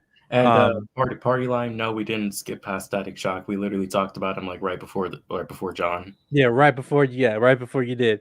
Um, but much as I can go, I want to also go to uh we're gonna talk before I keep going breaking down one by one. We just talk about other ones I missed out, but because of Static, and everything, his archetype of a character, I could not leave out this one, which is my one of my favorites. As Miles Morales, Spider-Man. He's not only black, but he's also half Hispanic as well. He's first appearance in Ultimate Fallout issue number 4 back in 2011, right? Um, Hmm. and when the ultimate version of Peter Parker was killed in battle, it took a real hero to rise up and gain the acceptance in the role of Spider-Man. Miles Morales was the hero. Uh, the adventures that have been a delight to read and have proven that the lesson of power, great power comes great responsibility. Um, Epitomized by Spider-Man, known has no color barriers. Miles is everything a hero should be and is undeniably worthy of the legendary name Spider-Man, a role he's now filling in the classic Marvel universe. Um, but yeah, well, obviously when he came out, he was first introduced. There was a lot of controversy with this character, right? But Yeah, there was a again, lot. now yeah, and now with a lot of other properties now with Spider Verse and now which the sequel will be coming out later this year and everything, which that's my most anticipated movie. Um, that he became very, very popular. Now everyone now accept Miles for who he is, but it took a long road to get there to that point. Almost 7 years when he was introduced. It came out 2018. Mhm. But yeah, I just felt like with Miles though, I think was kind of feeling that same shoes that Static Shock bring, when we were kids. So, Yeah, yeah. But go ahead, J yeah. King. I mean, again, as I said before, he was Miles is my linchpin into getting like into modern day comics and reading past comics as well. Like I'd read some things before, but it was really like starting his stories that got me like invested. But yeah, as you said, he was introduced when the Ultimate Universe version of Peter Parker died. He basically came in as his replacement. He took over the mantle of Spider-Man for the Ultimate Universe. And at the beginning, a lot of people were in mixed feelings about that, especially because they're like, for one, it was like, oh, you're just replacing Peter Parker to fill out a stereotype, and two, because in the main universe he was replaced by Doc Ock as well, so they were like, damn, do they just hate Peter? But over time, like, and again, and it took a long time. Miles has been around for years, like a 10 or 11 years now at this point, and it took a long time for people to accept him. I accepted him right off the bat, and I know a lot of people who also accepted him right off the bat. They're all there, but not everybody did, and it was arguments of like, oh, he's just a reskinned Peter Parker. And I mean, you can maybe say that because the same guy who wrote him is the same one that wrote Ultimate Peter Parker, who is not that different from the main Peter Parker. But over time, Miles really has become his own character, and you can't deny his importance to where again, for people, but outside of Peter Parker, he is the other one you see when you think of Spider-Man. Like, yes, we have a lot of Spider characters across the multiverse, but he is the other person outside of maybe Miguel O'Hara, I think, that you would consider Spider-Man outside of Peter Parker. And again, like, he's gotten a lot of attention now from his small appearances before in like in a few cartoons like Ultimate Spider-Man, that 2018 Marvel's Spider-Man cartoon, more famously within Into the Spider-Verse, and then of course within the Insomniac Spider-Man universe by being a character in the first game, headlining the somewhat in between sequel that came out back in 2020. And it will also be partnering along with Peter Parker in the upcoming official sequel that should be coming out, I think, this year, I think. But yeah, he is Spider-Man. That's also an argument where a lot of people are like, is he Miles or is he Spider-Man? He is Spider-Man. Outside of Peter Parker, he is Spider-Man, and he's definitely made his mark in the Ultimate Universe and being a part of the main Marvel 616 universe, for the last couple of years now, since 2016. Mm-hmm. But yeah, my favorite like character, period, for me. Yeah, and I wanted to make say this too because now in the conversation now, okay, we have more than one Spider-Man because just like we just talked about with John Stewart, there's a conversation saying about, oh, we can't have two Spider-Man, we can't have Peter Parker and have Miles Morales in the same world or same movie, whatever. Like, yes, you can if you can You accept the can. fact that we have two Green Lanterns, and now that we have a show that's connected in the DC universe that's going to be going into the movies where they are starting off the bat with two Green Lanterns off the rip happening at concurrently in the same time with the show Lanterns, which is coming. That's just been recently announced by James Gunn. Why can now we have not the same thing with Miles Morales? But I think it's because Like, it just really? slowly takes over time for them to grow with that perception. Now we can have more than one Spider-Man and be Miles can be Peter Parker. Just like now we got mediums like the video games. Now Miles got his own title that came out and everything. He can be brought into the sequel, Spider-Man 2 for PS5 and everything. So I think it's just slowly getting that step of his awareness of his character. But over time, I think we're gonna get that live action soon. Yeah, Now I want and in terms of like, again, that's sorry, and in terms of like, go ahead. that's also that's also a topic for like another time, talking about like the legacy of these characters. But we can live in a world with like multiple Green Lanterns, two Batman, two Superman, two Spider-Mans. We've gone with two Flashes multiple times. We can live in a world where more than one person can hold the mantle for that. Yes, a certain person started the mantle, but it is a title, and as long as that certain person proves why they should have that title, then what does it matter who they are underneath the mask, whether you can see any part of it or not, or if they're even wearing a mask, to be honest. Like, Jon Stewart doesn't wear a mask, but still, like, what does it really matter? we can have more than one character holding a title. Like that's always been a conversation, especially since like 2016, of like, you know, when it comes to superheroes, and we can definitely go at that like a different time. But I'm just saying, I can live in a world where there's two Novas or two Spider-Man or two Supermen. We can do that as long as it's still true to the ideals. We can do that. Yeah. I want to go into just a few more, and we'll close this live stream out. No, because thank Mhm. you guys for stopping by though. But we still got a little more. One, I cannot leave out also another character. We got Cyborg from Teen Titans, and also he's also now eventually grew to become a member of Justice League and everything, a predominant member, a founding member.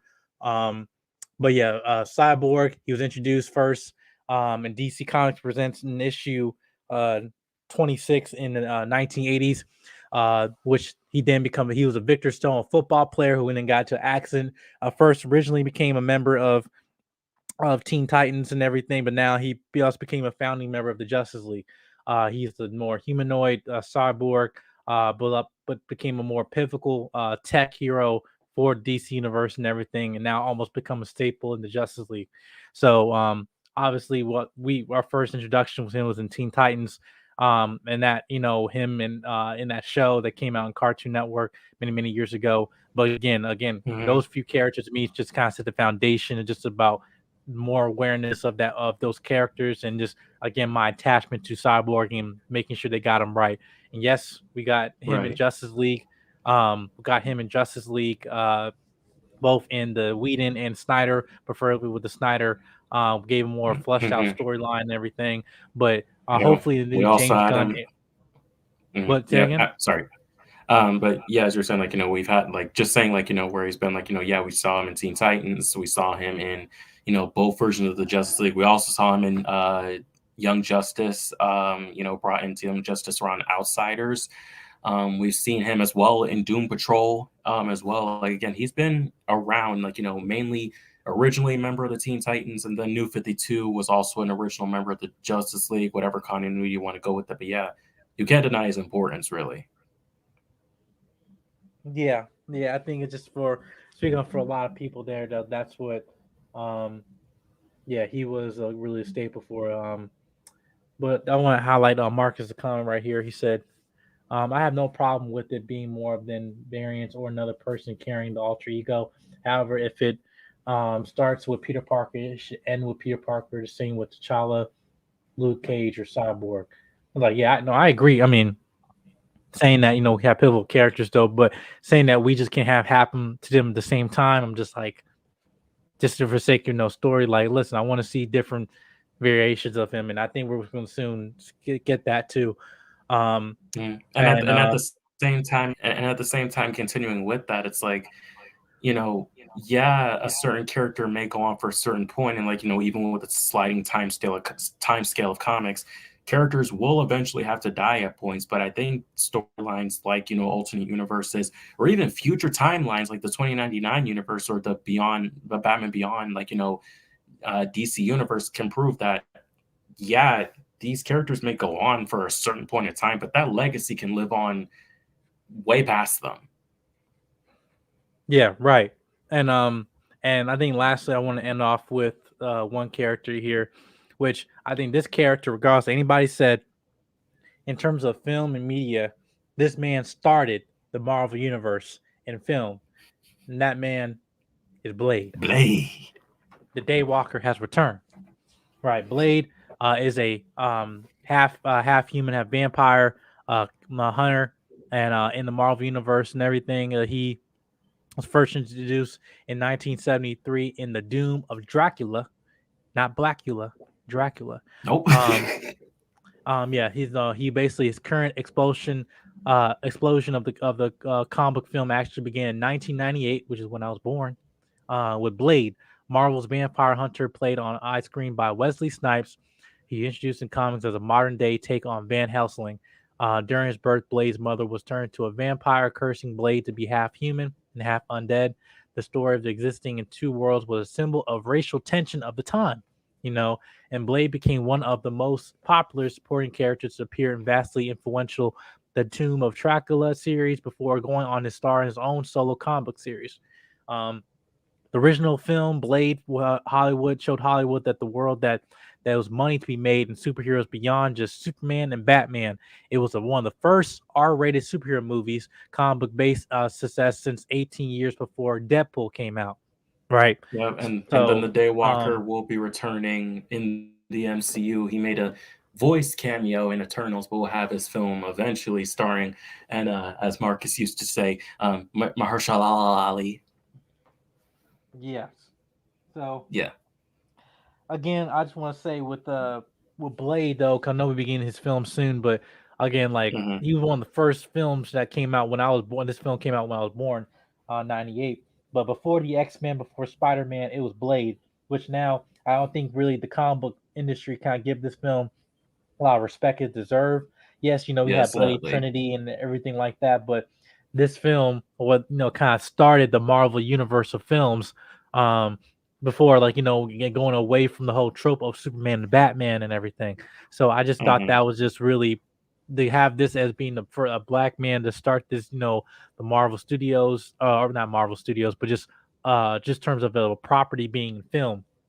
I think Right. was very very pivotal. One second. Right, like he was the beginning before we had, the Sam Raimi Spider-Man trilogy and the X-Men movies and the first two Fantastic Four films and everything else, regardless of their importance or how long they lasted. And of course, before the MCU even got started, he was really the beginning when it came to those type of films. First trilogy, first black superhero, shown on the big screen. Again, you're right. They don't really give the trilogy a lot. I mean, I know the third one, there's a lot of issues with the third one, but Mhm. it still was pivotal for what we have now. Yeah. Um, yeah, I want to address what someone commented. Have you heard of Excellence, a new comic about magic and blackness? Yes. I haven't read it before, but I know what you're talking about. But yeah, but I It think sounds familiar, but I haven't read it.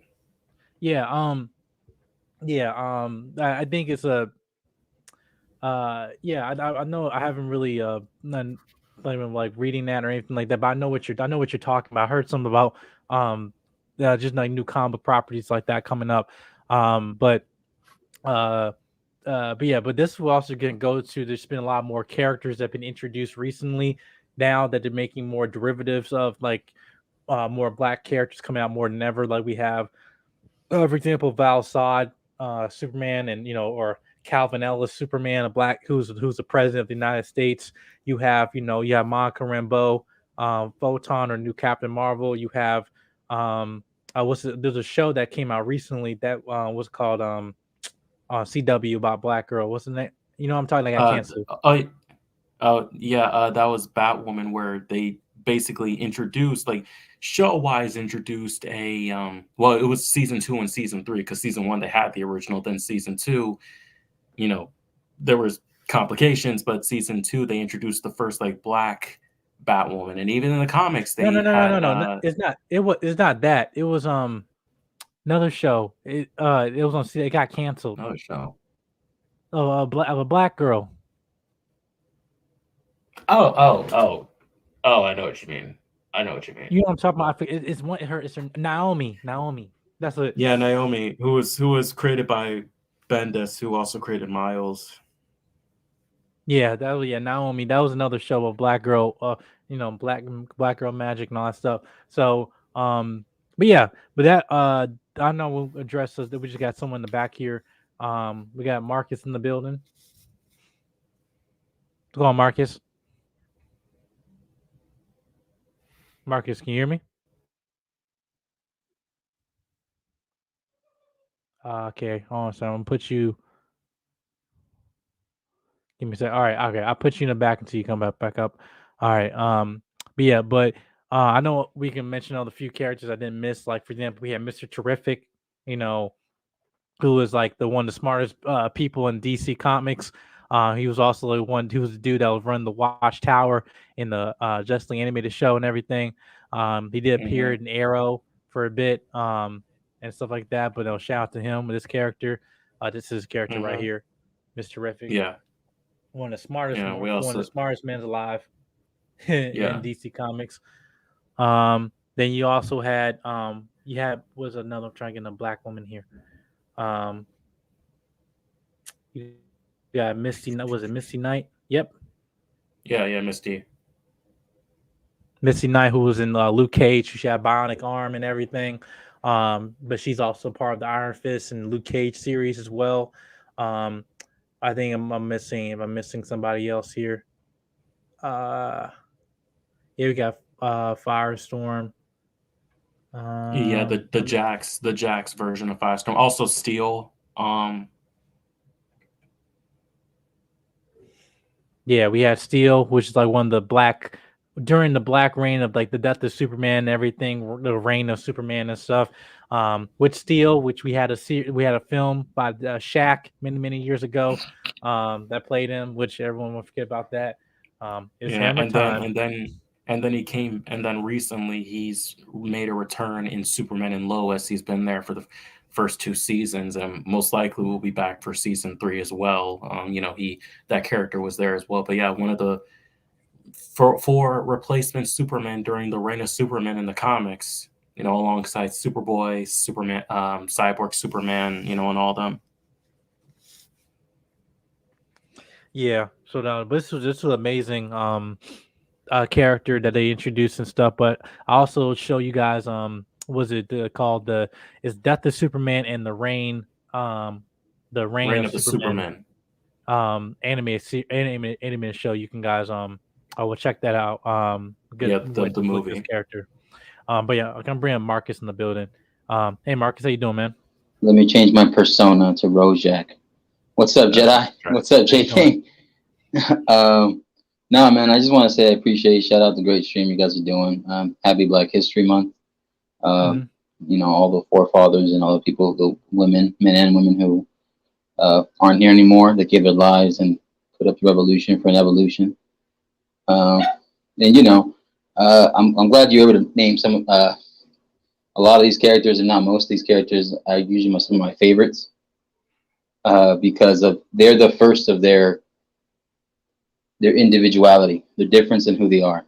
So Hmm. I think one that I don't know if you guys named him, Icon. Icon, yes, what part of Yeah, we Milestone didn't bring him Comics? up, but yeah, Icon.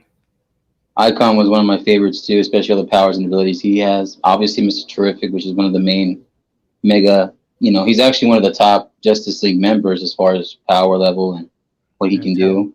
Mm-hmm. And so, like obviously John Stewart, who's like the OG when I was a kid watching the cartoon show, and Virgil Hawkins, aka Static. So a lot of people forget, some of these names. Like they don't just have the superhero name; they have the actual human identity, which is cool in itself. And yeah, man, like original T'Challa, original Victor Stone, original Miles Morales, and Michonne.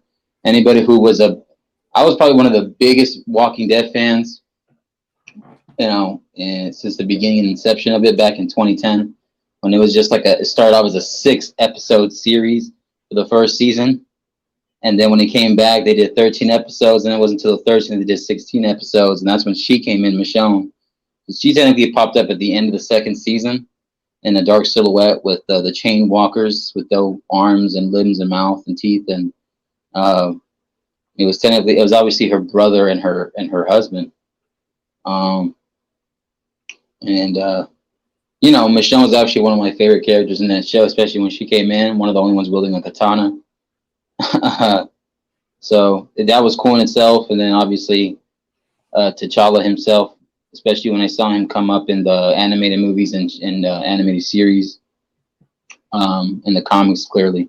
So I said it to say this, that, hey man, and I by no means do I say, hey, that it's not so much about, hey, I want variety of different people from different cultures and backgrounds.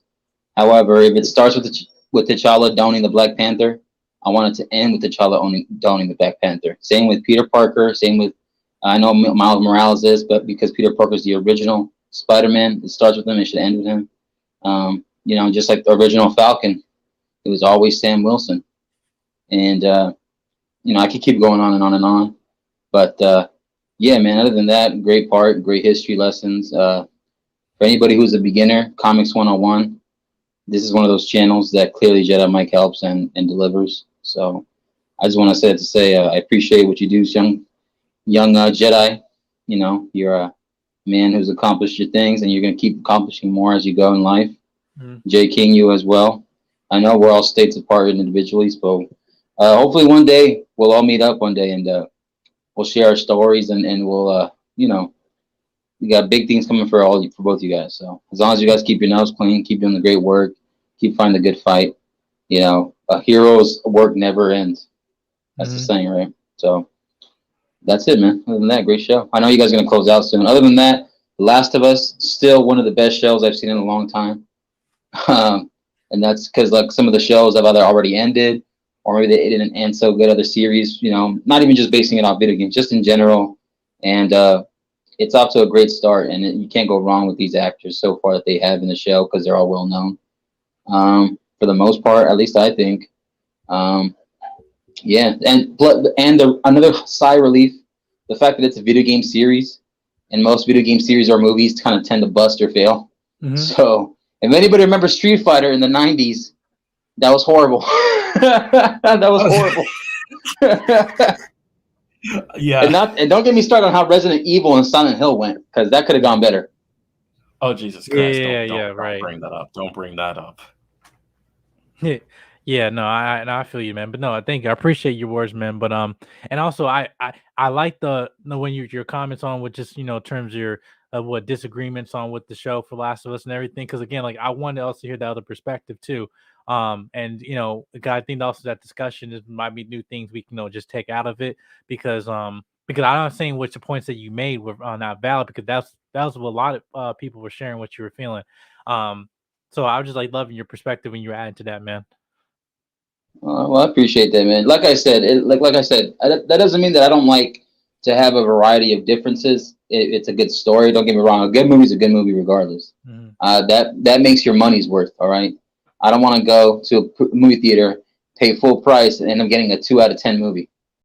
I want to get at least a 7 or above. At least a 7 or above if I can. So other than that, hey, what's to come? It's plenty of projects from both DC, Marvel, maybe even outside of those like Image and Dark Horse. And then you got like extended branches of shows from the same universe in a certain category, whether it's a movie, a story, or a video game, that'll branch out to other things. So hopefully we get a live action Invincible. That'll be interesting. Well, they I know they are making a movie of that, but that's not gonna come to like later on after they're done with 3 more seasons of the show. But that's separate from what they're doing. Yeah. The other show too that I'm interested to see, hopefully it turns out good, is God of War, because I know they're making it into a live action. So. Well, I just say if they keep just kind of with HBO following the trope what they're doing with this show and everything, and now we are seeing now video game properties like done right. You have to understand that now using them as templates of like what stories are they utilizing that are best for them being adapted. Like for example, we never thought Sonic would be adapt the story, video game story, but they have 2 successful movies. And I think for those films they worked, right? But obviously with this one being more dramatic and more again, no popular game and everything. We got Super Mario coming on in April and stuff. And I'm actually liking the trailers, what they're doing that. Again, I think also attached with tone, knowing the source material, but also again just going to making the adaptation and making sure it works. If it doesn't work, then what's the whole point, right? But yeah, that's what I just felt like with this show, what they were doing for at least for almost 5 episodes consistently. They've just been knocking out the park. So but yeah, man, I am gonna end the show. I'm gonna put you in the back here. And we're getting Okay. But then thank you, Marcus, though, for your support, man. I really appreciate it, man. Thank you. Anytime, man. Both of you. Peace out. I'll be in the back though. Yeah. But yeah, guys, that'll conclude, in terms of this stream of Jedimike7, talking about Black comic heroes and everything, in our review of The Last of Us and everything like that. Make sure you guys hit the subscribe button, comment, like, and share. Let us know what your thoughts. But Jake, can you have any final words just on the characters we covered? I mean, I think I pretty much said everything I needed to say within this stuff. Just, I will say that, again, as I said before, nowadays when it comes to these type of topics, it is very, very difficult to really have like a civil conversation about like an agenda. But these characters and these type of stories have just been something that's always been a part of the comic book media for basically since their earliest inceptions. Stories about immigrants, stories about, different races, different cultures, and yes, stories about Black people. They become a lot more prominent now, but they've always been a part of it. So let's have the conversation be about the type of characters and how they are utilized rather than just like, oh, okay, another one of those. Like, that's how I want it to be, really. Because there are a lot of characters for both Marvel and DC and for other comic book universes that I like.